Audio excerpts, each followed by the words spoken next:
Namaste. Ayubowan. Ayubowan. Welcome to the ISCCI webinar on the precious and semi-precious stone industry in Sri Lanka. My name is Naresh Bana and I am the Vice Chairperson of Indo-Sri Lanka Chamber of Commerce and Industry in Delhi. It's a great honor for me to moderate this webinar. Please allow me to share some webinar technicalities with you and present the sequence of events for the next 60 minutes or so.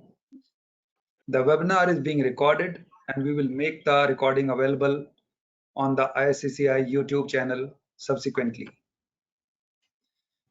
The raising of hands, asking questions, and chat function is activated for the webinar.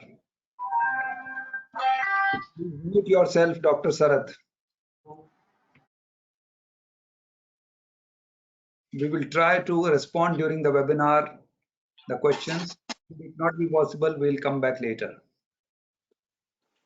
Sequence of events will be like this, that I will present each speaker ahead of the respective thematic presentation. After the presentation, there will be time for live Q&A with the webinar panelists. Let me now introduce our co-chairman, Lieutenant General R.K. Lumba, PVSM, AVSM. He is from the Armored Corps and has tenanted almost all important appointments while in service with Indian Army. For a decade, he is now an industry leader, and he has since been advising many governments, corporates on infrastructure development and investment. May I now request Lieutenant Lumba to please a few words and open the session. Good evening, ladies and gentlemen. Good evening to you all. As one of the founding members of the Indo-Sri Lanka Chambers of Commerce and Industry, it is my proud privilege to welcome you all to today's webinar. However, at the outset, I would like to extend a very warm welcome to His Excellency Milinda Muragoda, the new High Commissioner of Sri Lanka to India, appointed with cabinet rank. On behalf of the chambers, we wish him a superlative tenure, a superlative stay in India, and we are very certain that he will further cement the already excellent relations between our two countries. Ladies and gentlemen, may I also welcome our esteemed speakers and guests. And these are, firstly, Mrs. Opeka Samaratunga, who is the Minister Commercial at High Commission of India to Sri Lanka. She has been the backbone, if I may say so, of our seminars. Then we have with us Mr. Harsha Patberia, who is the Director, Industrial Products, Sri Lanka Export Development Board. Mr. Harsha will also deliver today's keynote address. Then we have with us Dr. Gamini Zoesa, an outstanding gemologist of Sri Lanka. The next speaker would be Dr. Prashant Francis. He is the former Director General of Gems and Jewellery Research and Training Institute of Sri Lanka. And then we have Mr. Praveen Nanavati. He is the former President, Southern Gujarat Chamber of Commerce and Industry, and he's a very eminent gemologist. So, ladies and gentlemen, we have got together an outstanding team for you today. And therefore, I'm very happy that you all could find the time to attend this outstanding webinar. Well, ladies and gentlemen, the Indo-Sri Lankan Chambers of Commerce and Industry was conceived as a bespoke institution to fill a critical void, which inter alia would give a fillip to commercial and industrial activity. And this assumes critical importance today as we are coming out of COVID-19, as the economies of all the countries are beginning to rekick. This webinar is therefore designed to give an insight and a boost to the precious and semi-precious stone industry in Sri Lanka. Thank you, ladies and gentlemen. I'll hand you back over to the moderator. Naresh. Thank you, sir. Let me now introduce our keynote speaker. He's Mr. Harsha Pathaberia, Director, Industrial Products at Export Development Board of Sri Lanka. After completing his bachelor's degree from Colombo, he did his master's in business administration from University of Liverpool in UK. He has a postgraduate certificate in e-business from University of South Australia. And as the Director Industrial Products, he is responsible for development and promotion and improving export performance of industrial products through systematic and integrated product development, adaptation, technology development, quality improvement, packaging development, training and marketing, etc. Responsibilities also include formulation and implementation of technical assistance programs in collaboration with international funding agencies to facilitate exporters, potential exporters, and people related with the business. Overall supervision and coordination of sector-specific programs carried out by the Industrial Products Division. Floor is for you, sir. Thank you, Naresh, for your kind introduction. Good evening, you all. Ms. Supeka Samaratunga, Minister Commercial, Sri Lanka High Commission in New Delhi, members, chairman and the members of Sri Lanka Chamber of Commerce and Industry, distinguished speakers, dear participants. On behalf of Sri Lanka Export Development Board, let me extend a warm welcome to you for a workshop on the precious and semi-precious stone industry in Sri Lanka. I take this opportunity to thank Sri Lanka High Commission in New Delhi and the Sri Lanka Chamber of Commerce and Industry for organizing this important webinar for the mutual benefits of the both countries. Sri Lanka, let me tell about something about my institution. That is Sri Lanka Export Development Board is a premier state organization responsible for the development of promotion of Sri Lankan exports, and also we provide assistance for and create opportunities for Sri Lankan exporters and industries to expand their businesses, especially internationally. Praveen, shall I Naresh presentation? Yes. Yes. Just a minute.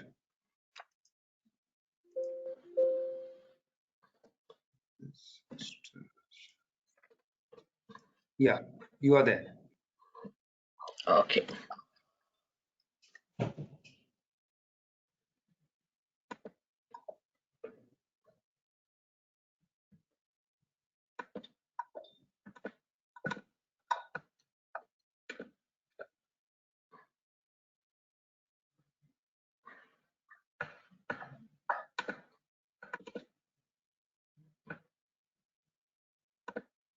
Here you go.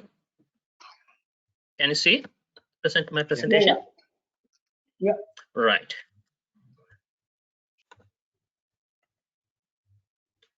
When you talk about Sri Lanka, the gem and jewellery industry, as you are aware, over the centuries, the gem and jewellery industry of Sri Lanka has played a vital role in the country's cultural, social, and economical development. Also, if you talk about the segments, of course, the precious stones, manufacturing of gold and silver jewellery, and cutting and polishing of diamonds are the three major segments of the industry at present. The industry is strengthened with workforce around 400,000 persons throughout its value chain. It's a huge industry, so we have provided more than over 400,000 employment for our Sri Lankan citizens throughout the value chain, and over 3,000 registered gem traders and around 300 regular exporters of diamonds, gems, and jewelry in the country. It is also estimated that there are around 25,000 of jewelry manufacturers engaged in the jewelry sector as at today.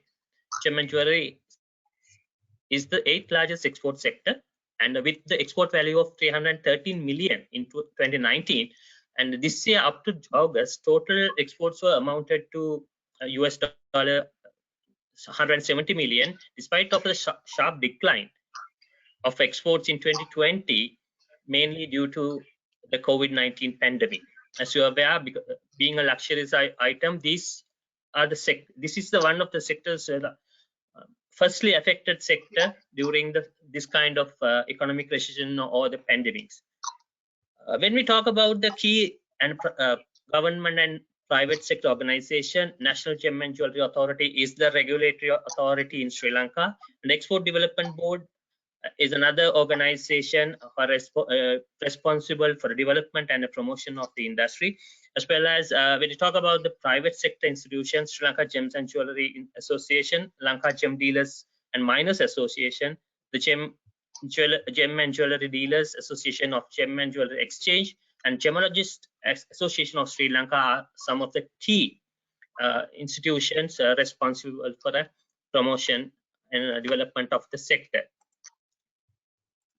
When we talk about this slide, shows you the export performance of Sri Lankan gems and jewelry for 5 years. You can see we had the good high export value in 2019, and it was declined in 2020, and now we are in the stage of regaining the Sri Lankan exports value. This slide gives some comparison of the export performances of the January to August for 5 years. You can see last year we had a decline, but we are in the process of regaining this exports. So these are the major export markets for the Sri Lanka gems and jewelry. If you take the gems, Thailand, Hong Kong, USA, Switzerland, France, Italy, UAE, China are the key markets, and India is the 9th largest destination for Sri Lankan gems. Diamonds, of course, India is the 4th largest destination, but on top of that, we have Israel, Belgium, and Switzerland. The jewelry, USA, Thailand, Japan, Switzerland, UAE, the key top 5 export destination for Sri Lankan jewelry.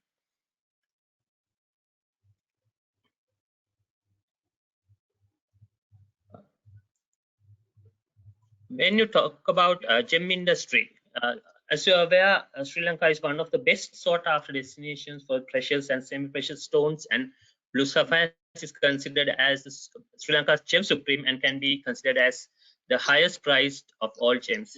Gems from Sri Lanka are mainly exported as cut and polished, and sapphires, alexandrite, contributes around over 75% of total export earnings from gem exports.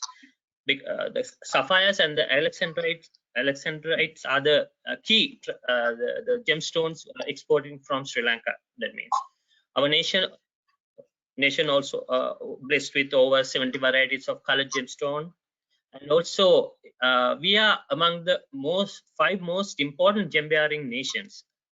As I stated earlier, the island continues to be one of the most important sources of fine sapphires in the world.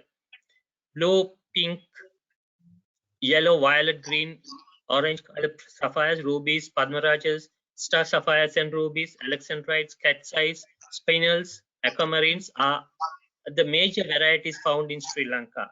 And also, I should tell when you talk about the gem mining, we have around 6,000 active gem mines, and pit head mining and tunneling are the most commonly used gem mining methods in Sri Lanka.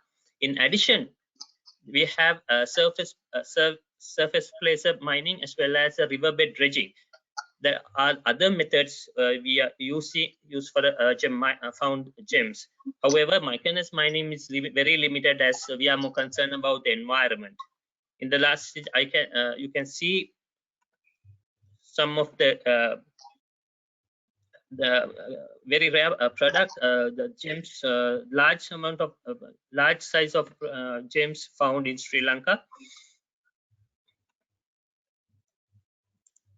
So next slide, it shows you the India's imports of gems from Sri Lanka and world.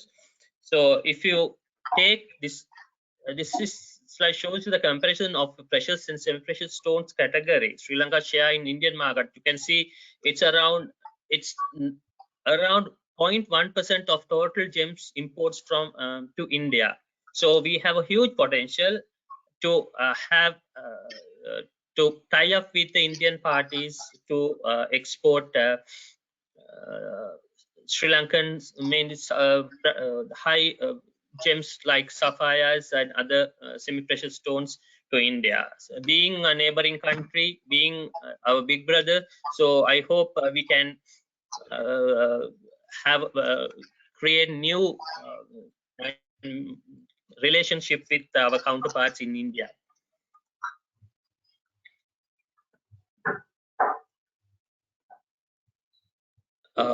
This slide shows the main Hong Kong, China, Zambia, Thailand are the main gem importing countries of India, and also India is exporting to countries like Hong Kong, United States, and Thailand also. So, and the next slide tells you about the Sri Lankan jewelry manufacturing of 9K, 14K gold and platinum sterling silver, or combination of two or more metals are the key products manufactured in Sri Lanka, and exquisite craftsmanship and sophisticated and creativity blended with the modern touch receives the highest priority at today's priority for our jewelry. Also, the large-scale jewelry exporters use latest and state-of-art technology and more focus on a design excellence to be more competitive in the global market. So the large-scale exporters really working hard with new technology to make their jewelry to meet the international requirements. Today, Sri Lanka is emerging as a design center offering high-quality jewelry collections of silver and gold and platinum jewelry. All jewelry manufactured in Sri Lanka origin are hallmarked by an independent authority, mainly our regulatory the body in Sri Lanka for the gem and jewelry sector, that is the National Gem and Jewellery Authority. There's so I have got some information about this India's import of jewelry from world and from Sri Lanka. So when it comes to the Sri Lankan imports, it's very nominal. So you can't value in 2020 it was around 123,000 US dollars. But as far as the India is imported around 345 million worth of jewelry in 2020. The others, this slide shows you the importing and exporting markets for India. I just to give for the information for Sri Lankan the participants. And also when you talk about the lapidary industry, it's one of the key sectors where we can Sri Lanka is very have the opportunity to cater to the world market. Sri Lanka, as you know, Sri Lanka is well known as a high quality cutting and polishing destination with competitive pricing, and also the Sri Lankan lapidary sector consists of the cutting and polishing of diamond and also the color gemstones, and the sector is strengthened with the around 20,000 gem cutters present. We have around 15 well-established laboratories and around 50 small-scale laboratories operating in Sri Lanka. And our laboratories have a high degree of skills in orienting the rough gemstones Also, our laboratories are capable to do the special and sophisticated cuts as per the customer diagrams and specification with very low tolerances. So it is estimated that the value addition carat in the calibrated stone in the industry in Sri Lanka is estimated to vary between 25% to 30 for the imported stones and 40 to 100% for the local stones. Those are some technical matters. What information I want to tell about it, and also the diamond which are imported for value addition will is cut for the not only for that the traditional brilliant cut. Also, we are capable. Our laboratories are capable of cutting other specialized shapes and cuts also.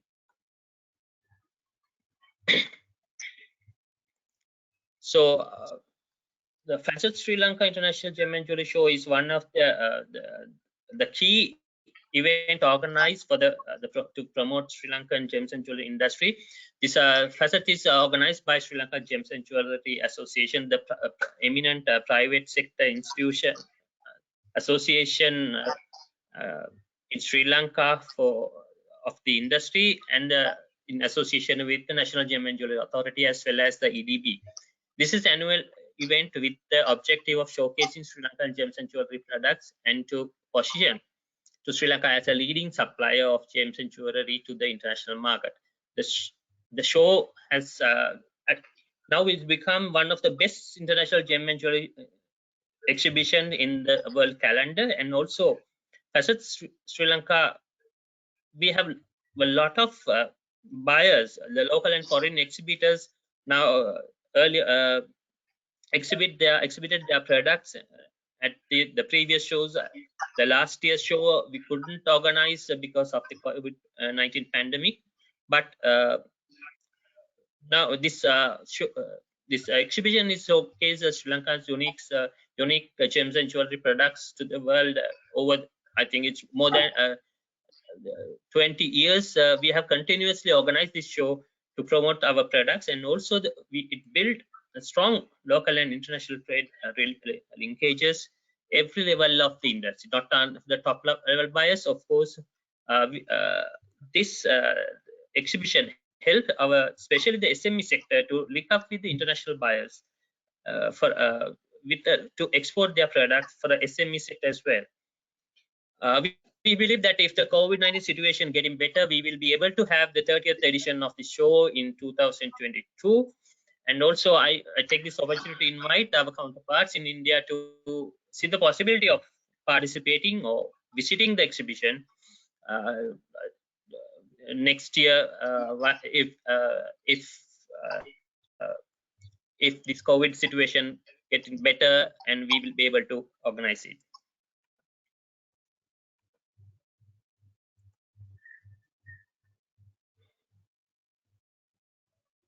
These are the key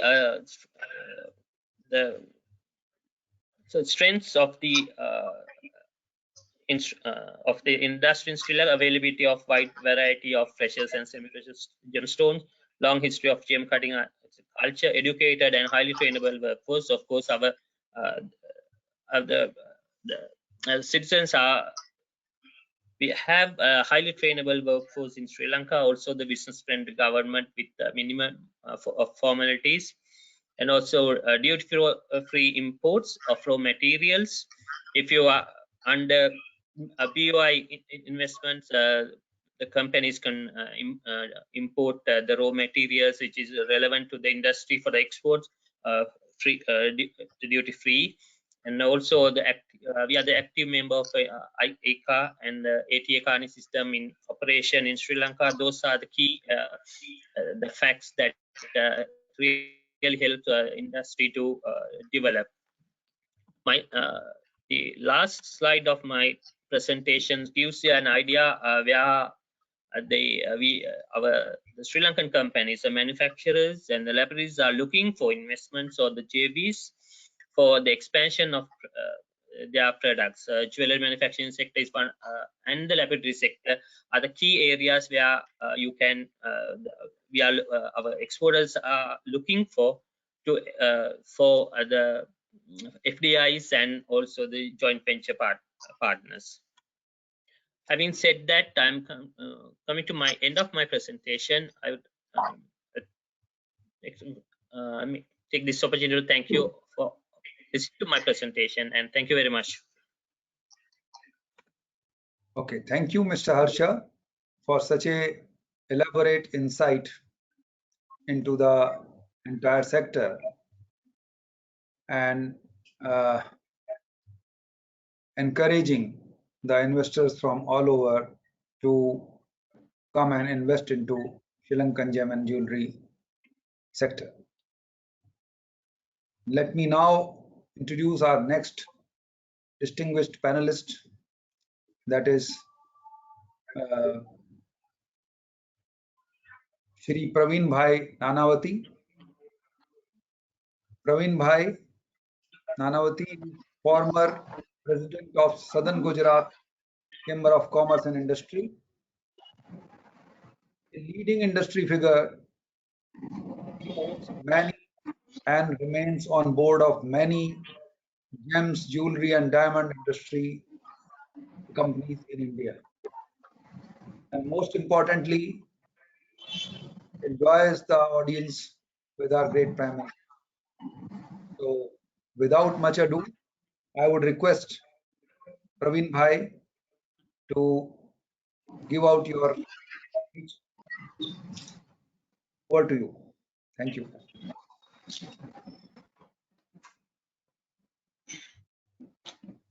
INDO-SRI Chamber of Commerce and Industries is the precious और सभी precious stone seminar में आए हुए panelist को मैं welcome करता हूँ और मैं ऐसा मानता हूँ कि इंडिया और श्रीलंका के रिलेशन इतिहास बता रहा है कि 2500 साल से हमारे एक दूसरे कंट्री से रिलेशन है। मैं ऐसा मानता हूँ कि इंडिया और श्रीलंका एक दो भाई है और इतिहास बता रहा है कि पहले लंका को श्रीलंका को सोने की नगरी बताया जाता था।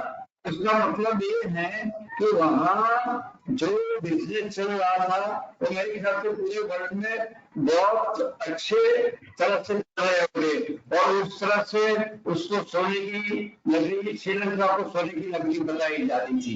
तो मैं ऐसा मानता हूँ जी भाई, if the audience is wants English translation, I can do that.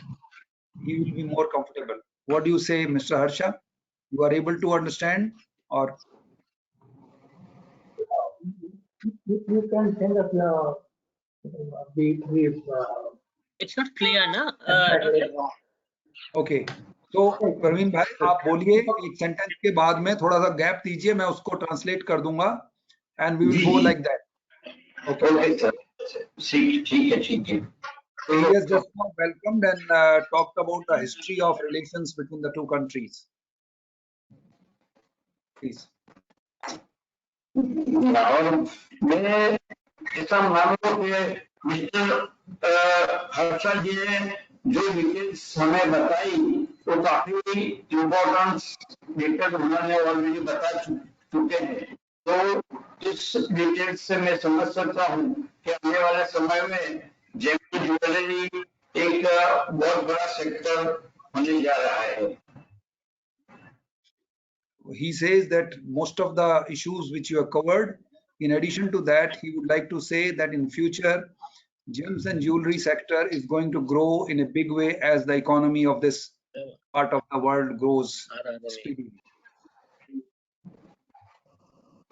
मैं सूरत से बात कर रहा हूँ, इंडिया के अंदर गुजरात उसमें सूरत is one of the biggest diamond polishing center. 100 diamond used in the world. Out of 100, 97 diamond polishing in Surat. So मैं ऐसा मानता हूँ कि आने वाले समय में ये एक बहुत बड़ी बात है कि श्रीलंका और इंडिया दोनों मिलकर ज्वेलरी इंडस्ट्री में कुछ डेवलपमेंट करें। What says that India as such is a hub of diamond, gems and jewelry cutting and polishing center, and within India, 97% of the work happens in Surat. So in the coming times, the two countries together and Surat can play a very major role in developing the business between the two countries. सूरत में world का biggest 65 lakh square metre का एक trading centre बन चुका है और within 3 months वो work करने जा रहा है। तो मैं ये भी चाहता हूँ कि आने वाले समय में श्रीलंका और इंडिया और खास करके सूरत में इतना बड़ा काम होने जा रहा है, तो हम साथ में उसको किस तरह से किया जाए और देखना चाहिए। वहां से कोई डेलीगेशन सूरत में और गुजरात में आए और ज्वाइंटली कैसे हम काम को कर सकते हैं उसके बारे में सोचा जाए। There is a huge trading center covering almost 6.5 million square feet, which has been created in Surat for trading of diamonds, gems, and jewelries. And he is inviting a delegation from Sri Lanka, if could come to Surat, which is the main hub center of India, to partner, to cooperate and coordinate further development of this business between the two countries. इसके अलावा यहाँ 10 lakh square metre में एक diamond और colour stone polishing का एक बहुत बड़ा कैंपस स्टार्ट हो चुका है, जिसमें अभी 18 फैक्ट्री चालू हुई है और आने वाले समय में 300 फैक्ट्रीज यहाँ होने जा रही है। तो इसके अंदर भी साथ जुड़ के कुछ न कुछ बिजनेस कर सकते हैं। There is, in addition to the trading center, there is a 1 million square meter worth of space which has been created for setting up and for supporting the coloring, cutting, and similar industries which are associated with gems and diamonds. So that is also a very ripe sector for cooperation between the two countries. सूरत के अंदर diamond का polishing के अंदर करीब 8 lakh worker काम कर रहे हैं और जो लेटेस्ट टेक्नोलॉजी इजराइल में हो रही थी वो अभी इंडिया के अंदर उसका डायमंड का मशीन मैन्युफैक्चरिंग हो रहा है। उसके साथ में कलर स्टोन का भी काम यहाँ काफी अच्छा धीरे धीरे शुरू हो रहा है। तो मैं मानता हूँ कि ये भी एक बहुत बड़ी उपलब्धि है सूरत के लिए। Surat is having the latest engineering and cutting polishing tools to take care of diamond and color stones, and the kind of technological advantage Surat has certainly can be extended to the color stones and other precious and semi-precious stones of Sri Lanka, and a lot of scope exists for cooperation between the two countries. Colour stone यहाँ import करने के लिए का कुछ परेशानियां हैं, तो मैं ये भी बताना चाहता हूँ कि यहाँ जो डायमंड इंपोर्ट हो रहे हैं, तो वहाँ की गवर्नमेंट, साउथ अफ्रीका की और गवर्नमेंट ने इंडियन गवर्नमेंट को और इंडियन इंडस्ट्रियलिस्टों ने मिलकर उसमें ड्यूटी कम करवाने का काम किया था और इंडियन गवर्नमेंट ने उसमें ड्यूटी कम कर दी है। तो मैं ऐसा मानता हूँ कि श्रीलंका से जो माल यहाँ इंपोर्ट होता है उसमें इंडियन गवर्नमेंट की जो कोई ड्यूटी है तो 10% ड्यूटी है प्लस 3% जीएसटी, तो 13% it is a very high tax. तो मैं ऐसा मानता हूँ कि हमारे इंडस्ट्रियलिस्टों मिलके और आपके वहां से भी आपकी चैम्बर ऑफ कॉमर्स सोचे और ड्यूटी कम हो तो मैं ऐसा मानता हूँ कि जो यहाँ माल इंपोर्ट होता है लाया जाता है, जो स्मगलिंग से कुछ लोग लाते हैं वो गलत बात है। तो मैं ऐसा मानता हूँ कि ड्यूटी कम होने से यहाँ काफी ग्रोथ भी होगा और श्रीलंकन गवर्नमेंट को उसका बेनिफिट भी होगा। He is talking about the duty structure, that there is a huge duty being levied by Indian government, about 8% of custom duty and about 5% of GST, which together puts 13%, which is quite high. And the effort should be made to have a discussion at the highest level to reduce this duty structure, which will facilitate movement of more and more raw material or jewelry into India, and thereby earning a lot of revenue for the Sri Lankan merchants and the traders. Indian government में ऐसा मानता हूँ कि Sri Lanka government के साथ में काफी relation बढ़ाना चाहती है। कोविड जब हुआ तो यहाँ से वैक्सीन भी काफी गुजरात भारत सरकार ने उनको सप्लाई किया था। सिहाली और तालीम के बारे में जो वहाँ के प्रॉब्लम चलते हैं, पर हम चाहते हैं कि वो प्रॉब्लम सॉल्व होकर हमारे इंडिया के अंदर और श्रीलंका के साथ जो भी industry diamond gem and jewellery का लाभ भी काफी दूसरी इंडस्ट्री भी बढ़ सकती है। तो इसके बारे में भी मैं चैम्बर ऑफ कॉमर्स को बताना चाहता हूँ कि इसके बारे में सोचा जाए और भारत में आके एक जगह इस गुजरात में एक मीटिंग करके इसमें क्या हम कर सकते हैं उसके बारे में सोचना चाहिए। The relations between the two countries are growing, as we have seen during the vaccine diplomacy and other interactions which are happening. On the similar lines, there should be more government to government interaction, because of which the focus will be on reducing or optimizing the tax structure so that the benefit is passed on to the people who are involved in the industry or in both countries. He is also going to take up in Gujarat Chamber of Commerce this issue, that maximum involvement of Sri Lankan diamonds and color stones is also optimized or increased in their activities. सूरत एक ऐसा centre है गुजरात में जहां हमने rough diamond जिसको cell करना है उसके लिए एक बड़ा कैंपस बनाया है और जिनको वहां से यहाँ सेल करना है वो लोग आते हैं और रफ सेल होती है। तो ठीक है, इंडियन गवर्नमेंट ने इसी सिस्टम बना के रखी है कि अगर वो चीज नहीं बिकती है उसके ऊपर कोई टैक्स नहीं आता और वापस ले जाते हैं।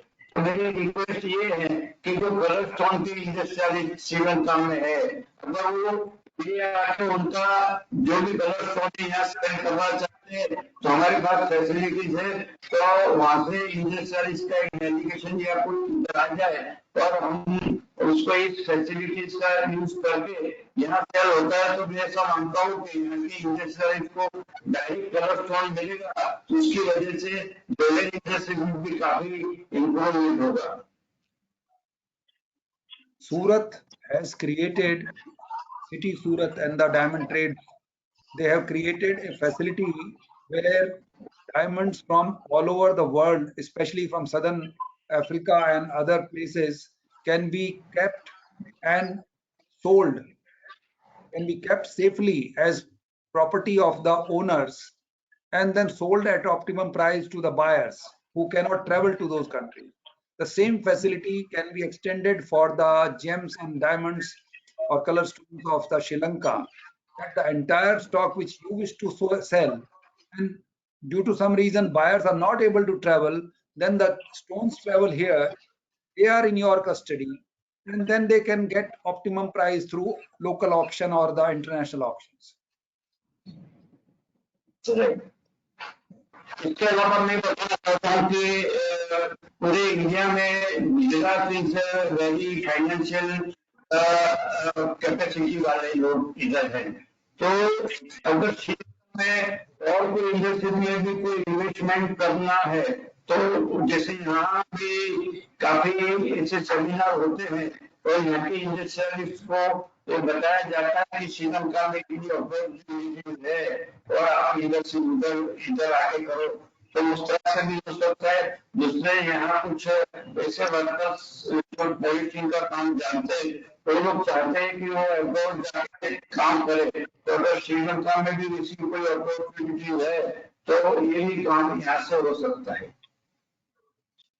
It is basically about the tradesperson, the experts who wish to work here, or there is a need for the workers there. That requirement or that human resource optimization can also be done in terms of those expert hands which are required for cutting, polishing, and processing. तो मैं ऐसा मानता हूँ कि आने वाले समय के अंदर श्रीलंका और भारत ऐसे रिलेशन बनाए और जेम ज्वेलरी इंडस्ट्री जो है पूरे वर्ल्ड में काफी बड़ा मार्केट है, तो हम जॉइंटली किस तरह से उसमें जुड़ सकते हैं। और कलर स्टोन का यूज यहाँ काफी मात्रा में होता है, तो उसी में से डिजाइनर या ट्रेनिंग सेंटर है, वहाँ भी आपके पास ट्रेनिंग सेंटर हो गए, तो कुछ लोग वहाँ भी ट्रेनिंग के लिए जा सकते हैं और कुछ लोग यहाँ भी ये यहाँ के ट्रेनिंग सेंटर है, यहाँ इंस्टीट्यूट काफी इंस्टीट्यूट है जिसमें ज्वेलरी बनाने की, कटिंग की, कलर टोन को लेबोरेटरी की तरह से उसको सिलेक्ट किया जाता है, वो सब सिस्टम यहाँ सूरत में है। तो सब यूज हम एक दूसरे मिलकर करके काफी बिजनेस को हम बढ़ावा दे सकते हैं। Surat and India in general have lot of facilities for training and skill building. So is the case in Sri Lanka. So there should be more interaction between the two countries in exchanging or optimizing and exploiting these facilities for the good of the industry, to train more and more manpower in cutting, polishing, and processing of the stones. Anyway, thank you for the panelists और जो opportunity मेरे को दी है उसके बारे में मैं आपको आपका आभार मानता हूँ, और खास करके श्री नरेश जी को मैं बधाई देना चाहता हूँ कि उन्होंने बहुत इम्पोर्टेंट सब्जेक्ट पे सेमिनार का आयोजन किया है, और आने वाले समय में इंडिया और श्रीलंका के बारे में ज्यादा से ज्यादा करके और इसको किस तरह से बढ़ाया जाता है उसके लिए सोचेंगे। Thank you for the coming. Yes, I extend his gratitude and thanks for our chamber to organize such a important webinar, which has a lot of scope for both the countries, and he is thankful that yes, this entire thing is going to be useful for the industry. Dhanyawad, Praveen Bhai, for taking your time and giving such important insight. Let us now move on to the speaker. Our next speaker is Dr. Gamini Zoysa, and let me introduce. His brief says that he is a geologist and consultant gemologist. He's a postgraduate and postdoctoral fellow in mineralogy from Netherlands. He has a Master's of Science in Geology, Diploma in Gemology from London, and a graduate gemologist from USA. He has been formerly at the State Gem Corporation of Sri Lanka. Over to you, sir. Thank you very much, Naresh, for introducing me. First of all, while thanking your chamber, I would like to thank also my good friend, Mr. Sarat, Dr. Sarat Abheshekara, who is the Vice President of Sri Lanka Indian Chamber of Commerce. He is the person who introduced me to this webinar. So, dear panelists, ladies and gentlemen, please allow me to make my presentation. I'll make a PowerPoint presentation so that you will understand. You'll be able to see the potential of colored gemstone available in Sri Lanka. So actually the title you have given me is as precious and semi-precious stones, but it's technically wrong to say categorize gems between precious and semi-precious, because sometimes even as we call it moonstone or garnet, the low grade stones and precious can be a precious when it has some kind of specific special features or larger size. So usually the correct nomenclature is used as high valuable or less valuable gemstones. Anyway, let's continue as it is today. Dear friends, so Sri Lanka is world renowned for many colored gemstones. Of course, Harsha briefed about several stones earlier. The gemstone export is also considered to be the 8th largest among major exports from Sri Lanka. During this pandemic period, this country has exported US 170 million worth of gemstones. When compared to other major gem producing countries, the gemstones are mined here from secondary deposits. We also call these deposits as alluvial deposits. For example, if you take Brazil, it is one of the largest producers of colored gemstones. And so most of the gemstones are mined in Brazil in primary deposits. The mining techniques adapted is very simple. Most of the gem mines are artisanal type gem pits. The state is not encouraging large-scale operations in order to maintain sustainable mining and ethical mining. First type is alluvial mining, as you see here on the next slide. Gem-bearing gravel vary from 10 meter to 40 meter. City of Ratnapura, which is about 100 kilometers east of Colombo, is the most well-known gem-producing area, and there are around 4,000 licensed gem pits today. Several other parts in the country also produce different types of gems and different quality of gemstones. So this is a typical alluvial gem pit in Ratnapur area. You can see this most of the gem mining activities confined to the central highland and central part of Sri Lanka. More than 75% of the activities in this island series. This is a typical artisanal gem mine in Ratnapura. So this you can see this one is about 20 meters depth. And the gem gravel washing is very simple, just by swirling the basket.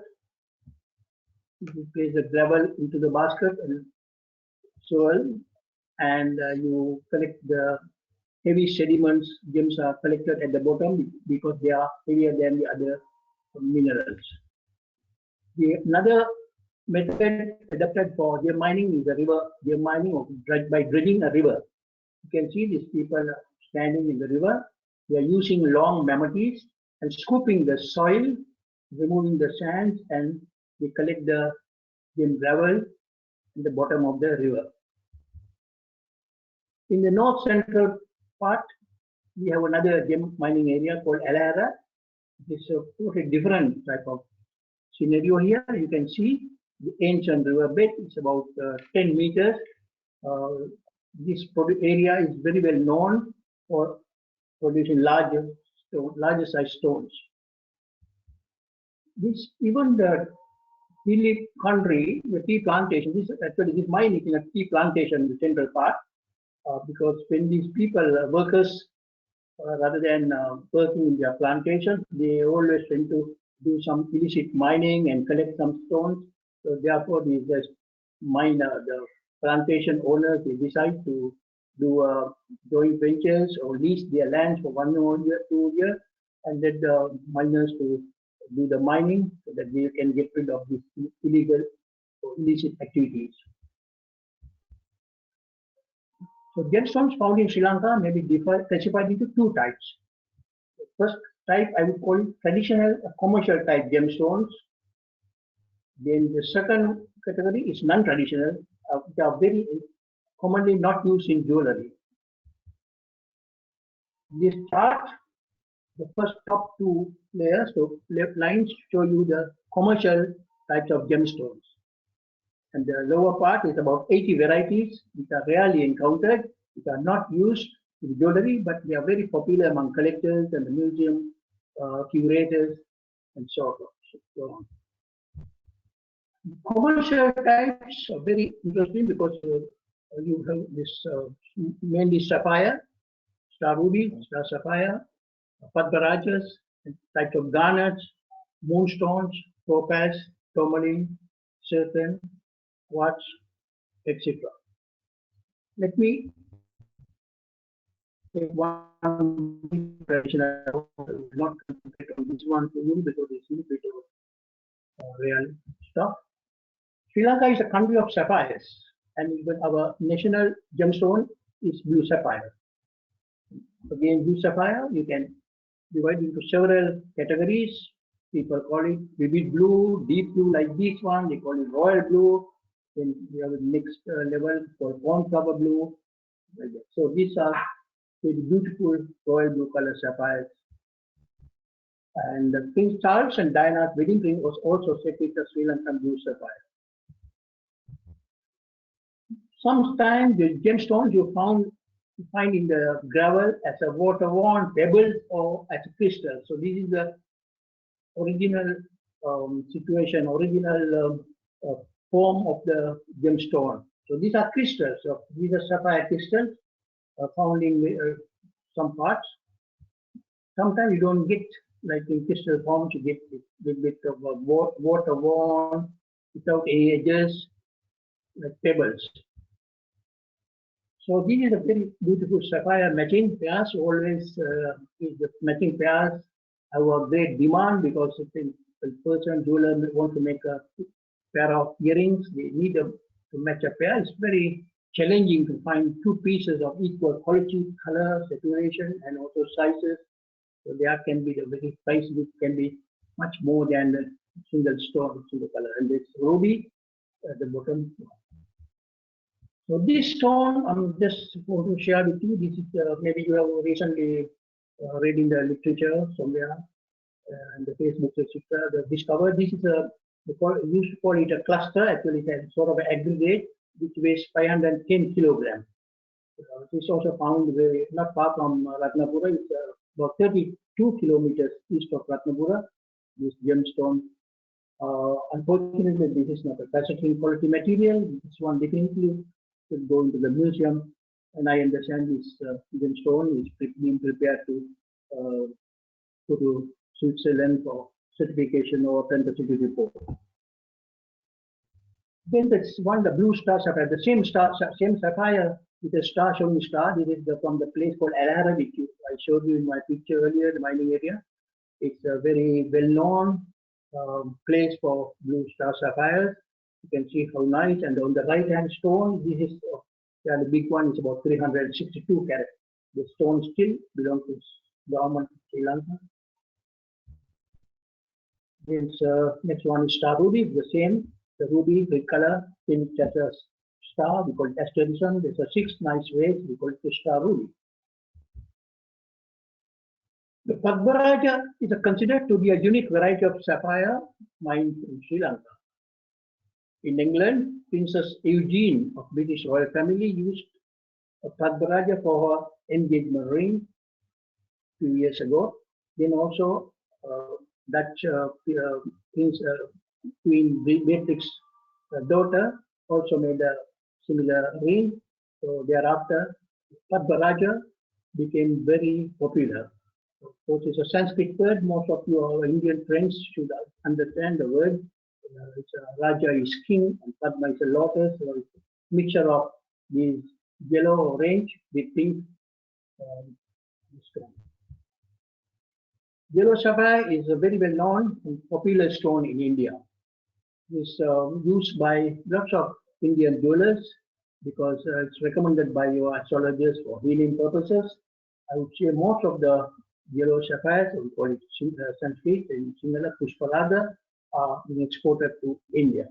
On the left, you can see the rough uncut, such as the rough stone. On the right is the cutting. So sapphires also find in different other colors, purple, pink, colorless, greenish color. Then we come to another very unique variety. It's called alexandrite.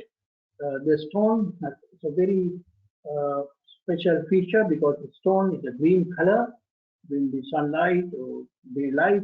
But when you have the artificial light on the same stone, the stone becomes red or purplish color. You can see it's a very special color behavior of the stone. Therefore, the stone is also very popular among Japanese or in Far Eastern countries.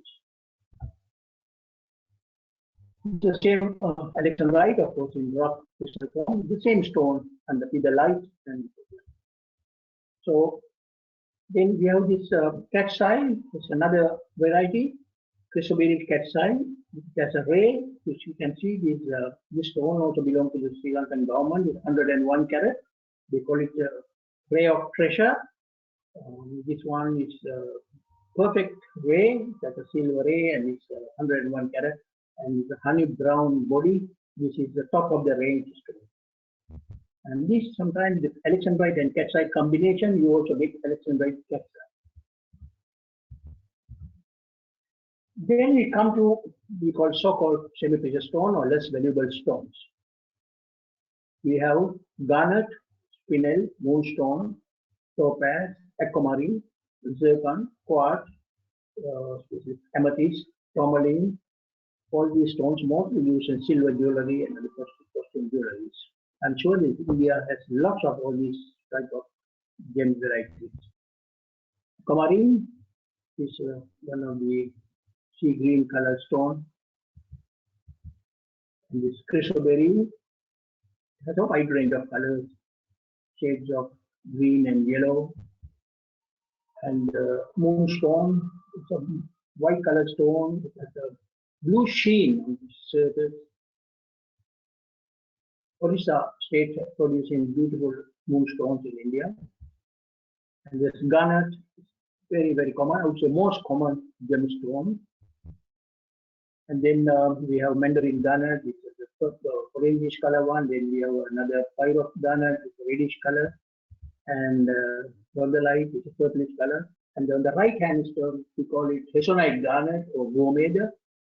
I think your Indian friends are very well familiar with this variety because you are using this hessonite garnet for when you have bad effects from Rahu. Lots of people, they come to Sri Lanka, they buy hessonite garnet. Then tourmaline, actually it's not very popular in Sri Lanka. Then topaz is another variety which is less expensive, usually comes in colorless, but due to after making lots of treatments like radiation, they convert the color to blue color. And then we have a different use of zircon from green to yellow, like one zircon. This is a heavy material. This is also used in jewelry. Another variety, spinel, is also very popular nowadays because it's red spinel. It has a very good property similar to ruby. So the price of spinel has gone up very much. It's become very popular in Russia and other countries. And because its hardness is very strong, much closer to rubies. And you can see the blue one on the right, it's very much resembles the blue sapphire. So these are the expensive, that's why I said they are not semi-precious anymore. Okay, Mr. Naresh, I think that's my last slide. That's for the short presentation. Thank you very much.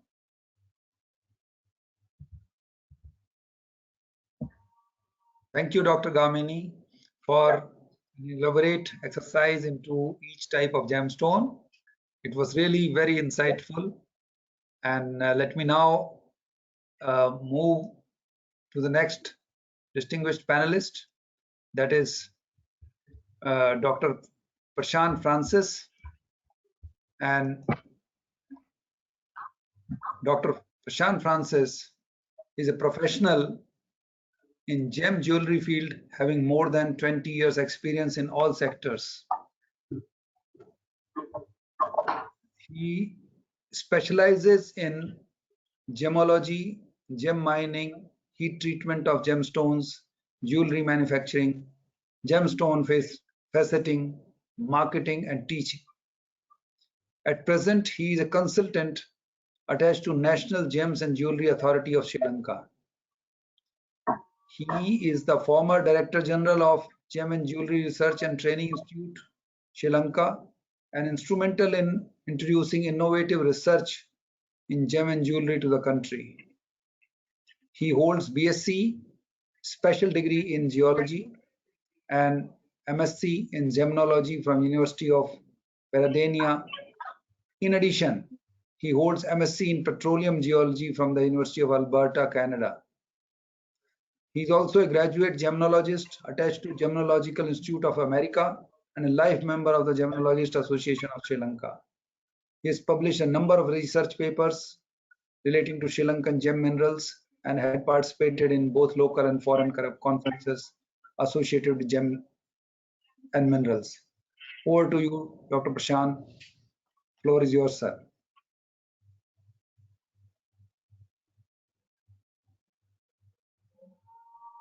You may unmute yourself. I think you are still muted.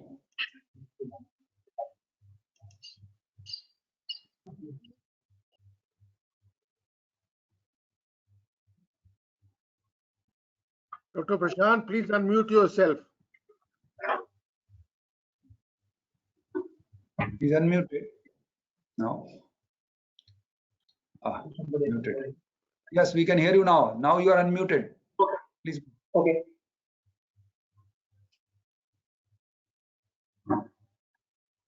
Again. Problem with this. Dr. Prashant, there is a problem with your this thing. Your no voice is coming. I think you are still muted. Please check your mic. System is showing you are unmuted, but your voice is not coming. Speaker.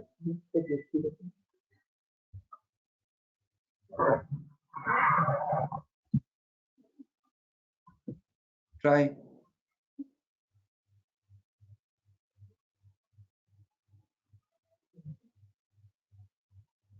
Can you remove your headphone and then start talking? Remove your headphone and let the system, bring your face near the laptop mic. Maybe that will help. Hello. Oh, no problems. Let's give him a minute. Yeah.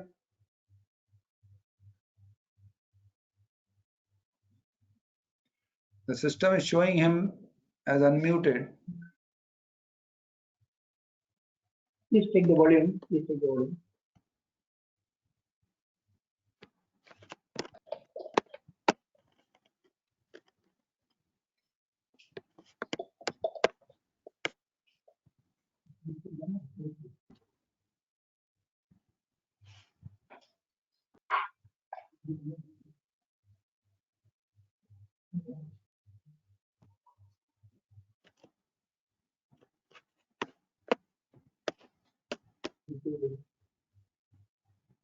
Yes, I think we can hear you now.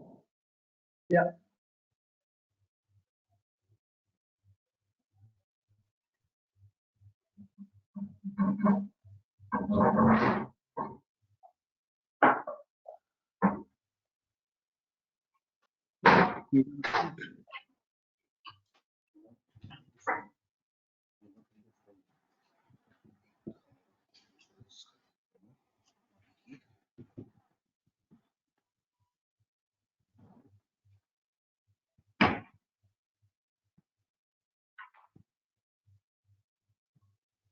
Hello. Your system is showing you unmuted, but still we are not able to hear you. Check the, no problems. It's okay.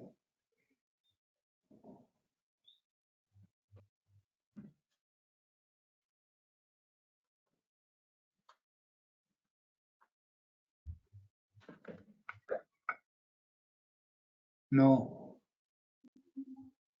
It's coming now. Hello. Very faint. You speak, Dr. Prashant? Maybe. Is Okay. your volume low? Is your volume low on the Volume. System. Volume. Hello, Yes, Yes. can you hear me right now? Yes. very clear. Yes. Yes. Okay, Yeah, now better. better. Okay, so I will go ahead with the. Good. Good. Good, good.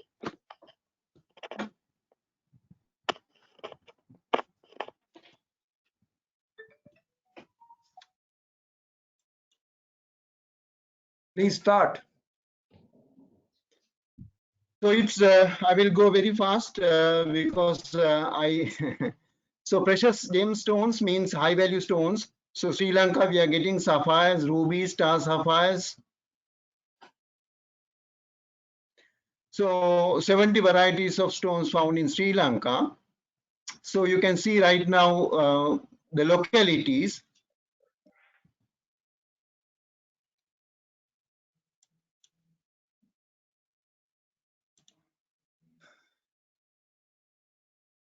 So these are the areas where you find all these gemstones within Sri Lanka.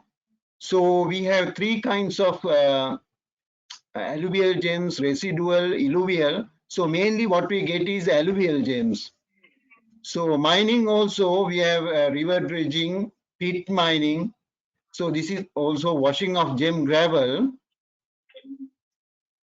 Mechanized gem mining, recently Gem Authority provided several licenses for mechanized gem mining. Other than that, this is not a good method for gem mining. So 95% of Sri Lankan gems found as residual gem gravel.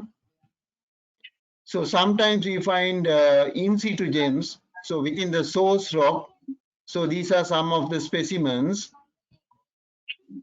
Here you can see corundum, crystal bearing calcilicate rock.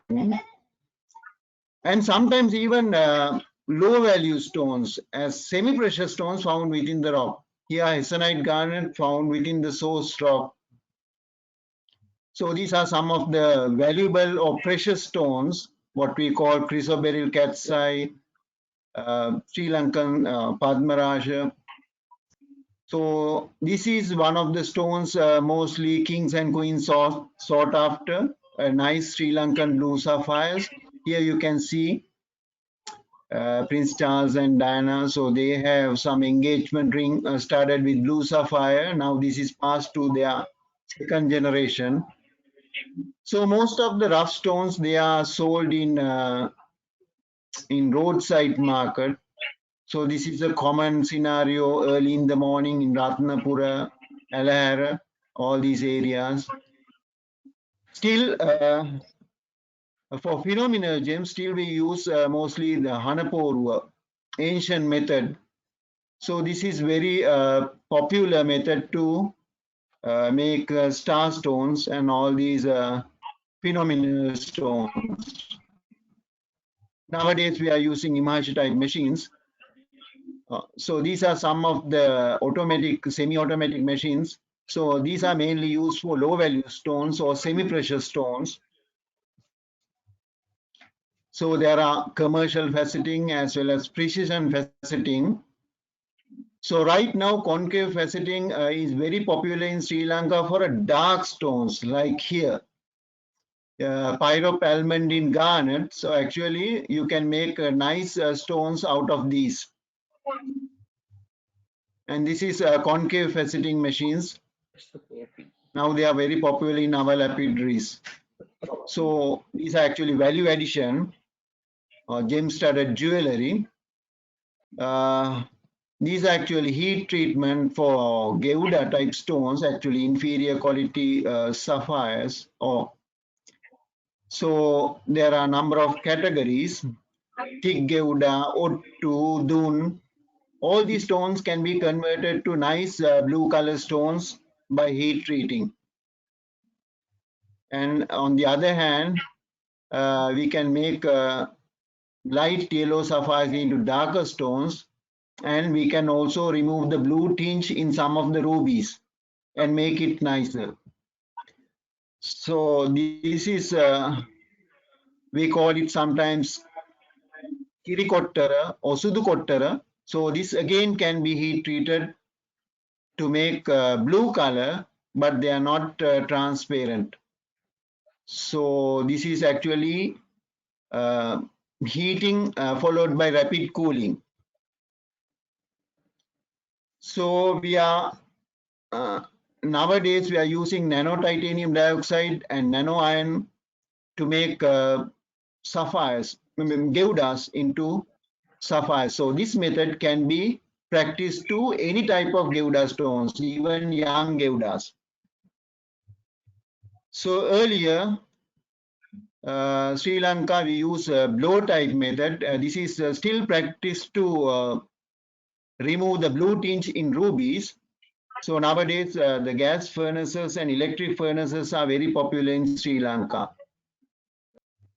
So the other is heat treatment of zircon. Actually, we can lighten the color of dark red color zircons, and on the other hand, the green variety, dark green variety. So on the other hand, we can make blue zircons as well by heat treatment. It's a specialized method. So in the Matale area, the upper hill country, we also find kind of a moonstones, but they are not good quality. So these can be heat treated to make value added products, but the color is actually a white sheen. So these white material again can be turned into a blue color, a process called epitaxial intergrowth.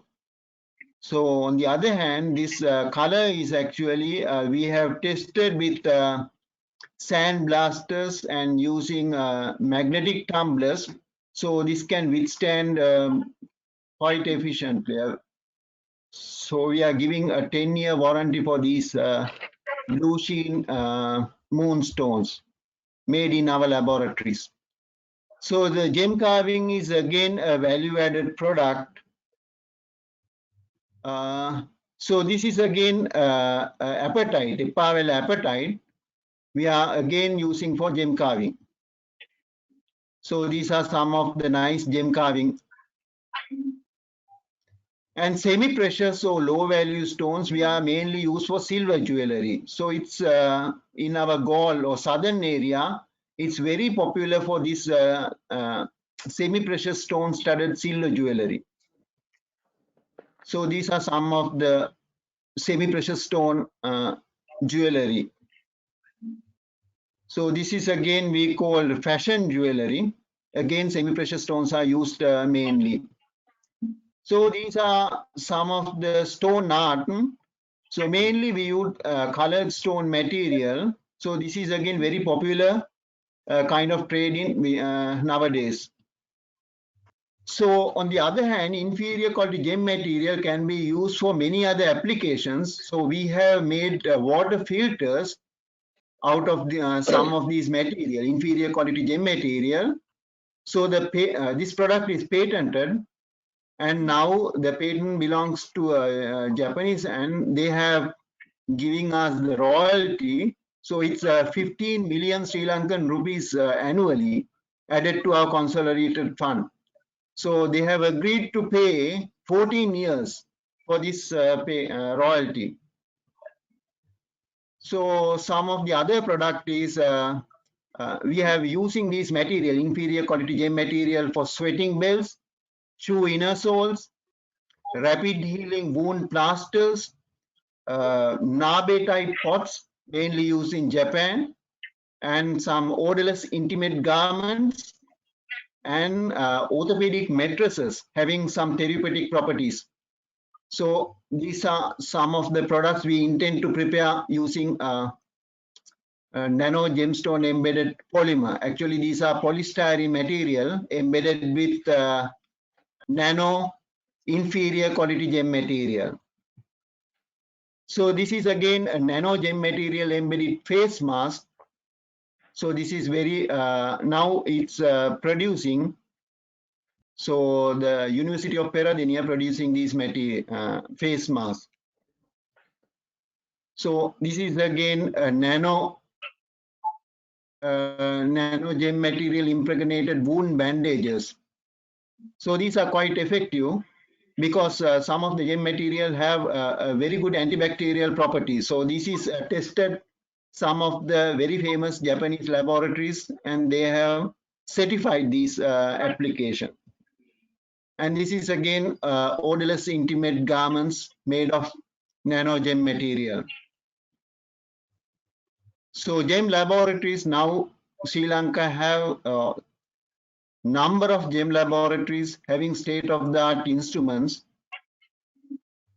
and the National Gem and Jewellery Authority provided SME sector to sell their jewellery using their platform, web platform. So we have arranging international overseas jewellery fairs and some famous jewellery fairs like Jewels and Facets. So each year, recently due to the COVID pandemic, we are unable to host these events. But time to time, Sri Lanka visiting overseas gem fairs. So thank you very much. Thank you, Dr. Prashant, and thank you very much. yeah.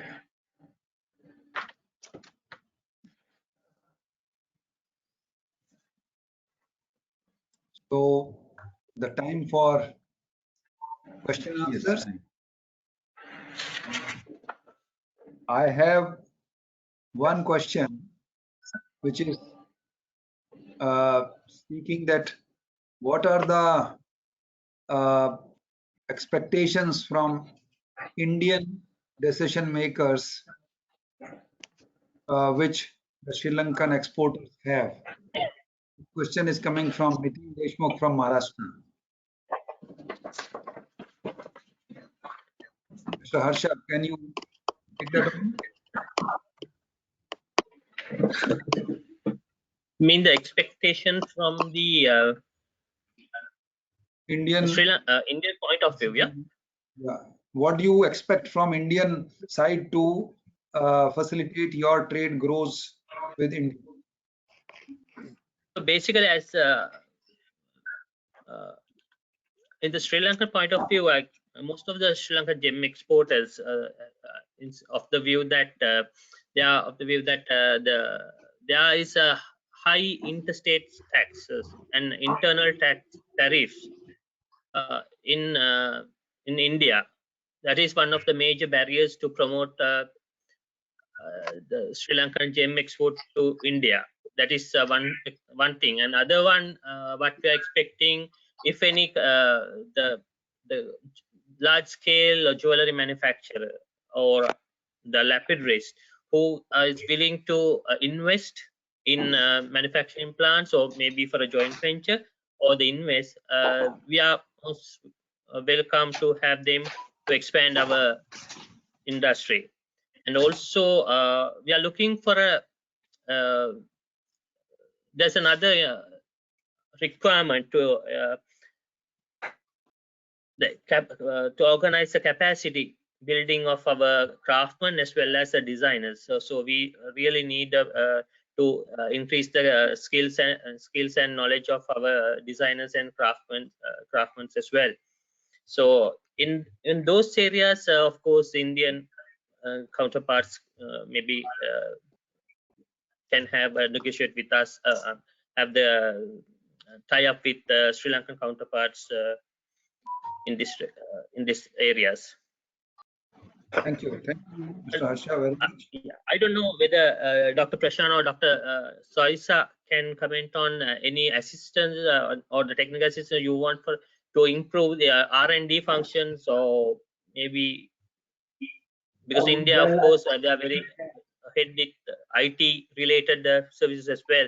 So to get something that should be from the diamond industry, especially the diamond wedding, training on the diamond wedding to Sri Lanka. That's one thing relaxed because the Indians are very good at the solar also they have very good laboratory, good training schools and all. That is one thing I highlight. Now the Also, the second diamond sector is one of the areas you can have, because a lot of I know India has a good and very strong diamond cutting and polishing industry. So even of course the diamond sector, the diamond laboratories, they can see the possibility of tie up with the Sri Lankan parties as well. Even Thank the you. biggest diamond industry, the company in Sri Lanka belongs to one of the Indian. Thank you. So the next question is again coming from Gujarat, and the question is that when traders have visited Colombo, so there are two things which they are looking for. One is uh, vegetarian food. Most of the diamond traders in India are vegetarians. So, Okay. so that is one thing. And the second is a clubbing of something like gems and gems tourism. Like you have ecotourism, so you have a gemstone tourism, and which is focusing on people, especially organized. You have beautiful You mean mine beaches. tour? Now, on Mine beaches tour, and mine tour. they are looking for a vegetarian food in addition to the seafood being served there. Yeah. Yes, Naresh, I that's don't think trendy. you have a problem with the food, because you get a lot of Indian restaurant in Sri Lanka. If you could Yes, in Colombo, so many vegetarian restaurant here. So even I love Indian food as well. So tourism, of you course, uh, we because with the we can jointly have discussion with the Sri Lanka Tourism Development Authority to have that kind of the package for the maybe the mining field visit for the mining areas, or museums, gem museums, sort of thing. Dr. Soisa, I yeah. think Yes, we if can you discuss tell with the about SDD and 4-5 see. days, that we can, yeah, sure. So 4 since 5 days. Miss Samartung is there, definitely she will help you to link up with Yeah. these, coordinate with these tourist authorities and get it done. Thank you. Kudwai, Thank we you. have No point today. authentic Indian one and also Sri Lankan flavored Indian. Both we have. So that brings us to the end of question answers. And let me now, in my vote of thanks, say that it has been a very useful session where we could get on table to the best experts from the industry discuss this topic, which is not very commonly discussed. Many of the discussions are seminar or webinars are infrastructure, this investment, that investment. But a commodity which touches each one of us, every household, we at times lose sight of it. So this is something which very good happened, and I'm grateful that Dr. Harsha has spoken about exports to India and how it can be increased, and in detail, and subsequently during question answer also. Then we had Praveen Bhai, who has given such a great insight कि कितनी सारी capacity, so much of capacity in terms of trading, training, and helping setting up various facilities between the two countries is there. Only the need is to interact more, and हम exchange करेंगे communication दोनों countries के बीच में. We'll give that information to you, Praveen bhai, and to your counterparts there, so that अगली बार जब हम मिलें बहुत और ज्यादा ट्रेड हो चुका हो, 1% ना रहे, 10% रहे, 10% it should reach. Then we had Dr. Gamini. He gave us insight into mining, alluvial mining. I saw for the first time how it's being done, and various types of stones, which was built on by Dr. Prashant.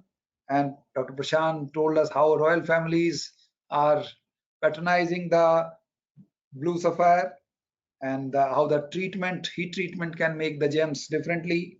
And most importantly, how the nano material from the gems is being used to make important part of the fabrics, including the masks. With that, I once again express our gratitude from the chamber side, and thank you very much for such a great discussion, such a distinguished set of panels, and everything was possible because we had such a great audience.